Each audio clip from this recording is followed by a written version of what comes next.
Drama serial बेटियां में आज के एपिसोड में फ़ायज़ा बहुत रो रही होती है और वो सारी बात अपनी बहन को बता रही होती है कि दानिश ने मुझे अपने घर में सिर्फ इसलिए रखा हुआ है कि उसके पापा ने उसकी जायदाद में मुझे हिस्सेदार बना दिया है।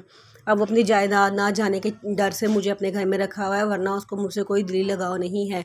ये सारी बातें नगमा आपको सुन लेती हैं और वो अंदर आती हैं और वो आके उसको समझाती हैं कि देखो, तुम्हें गुजारा करना पड़ेगा, खामोश रह के वक्त गुजारना पड़ेगा। अब तुम्हारी शादी हो चुकी है, अब कुछ नहीं हो सकता। अगर तुम चाहती हो कि तुम्हारी बाकी बहनों की भी अच्छी जगह पे शादी हो जाए और उनकी शादी की राह में कोई रुकावट ना आए, तो तुम्हें आराम से यहाँ पे ज़िंदगी गुजारनी होगी और वहीं पर रहना होगा।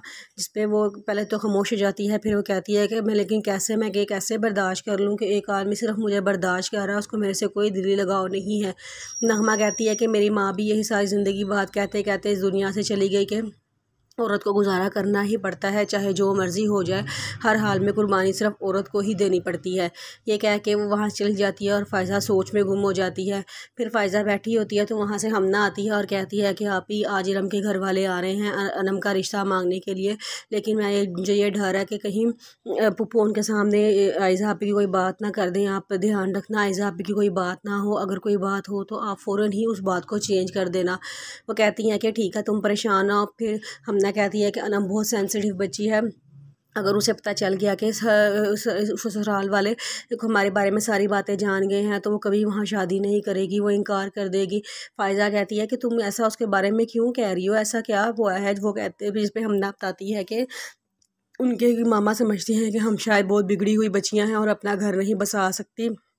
बस उनको यही साबित करना है कि हम बिगड़ी हुई बच्चियाँ नहीं हैं, हम एक बहुत शरीफ ख़ानदान है।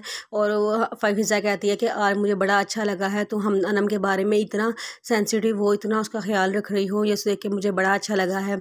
हमना ये कह के फिर वहाँ से चली जाती है और उतनी देर में छोटी बहन आती है और कहती है कि इरम के ससुराल वाले आ गए हैं। जिस पे वो कहती है अच्छा चलो ठीक है, हम बाहर आते हैं। जब वो बाहर आते हैं तो इरम की मामा और इरम आते हैं। वो इरम की मामा बातें कर रही होती हैं, जब बच्चे छोटे होते हैं तो उनकी निगरानी करना बड़ा मुश्किल काम होता है। मेरे 2 ही बच्चे हैं और यही मेरी पूरी कायनात है।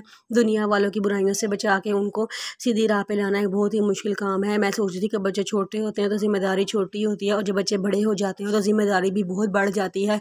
इस बात का तो आपको ही पता होगा क्योंकि आप 5 बेटियों के बाप हैं। मैं आपसे ऐसी बात क्यों कर रही हूँ, मुझे पता है ज़रा सा भी। आपको तो पता है बद से बदनाम बुरा होता है।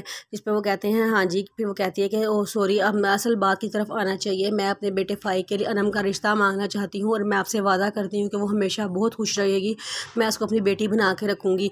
जिस पे लाइक साहब कहते हैं कि जी मुझे आपसे उम्मीद भी यही है, लेकिन हम लड़की वाले हैं, हमें थोड़ा सा टाइम चाहिए। वो कहती है जी जी आप टाइम लें, आपका पूरा हक़ है। फ़िज़ा अपने कमरे में रो रही होती है तो उसके पापा देख लेते हैं कि कोई ना कोई वजह है जो मेरी बेटी वहाँ से आई है।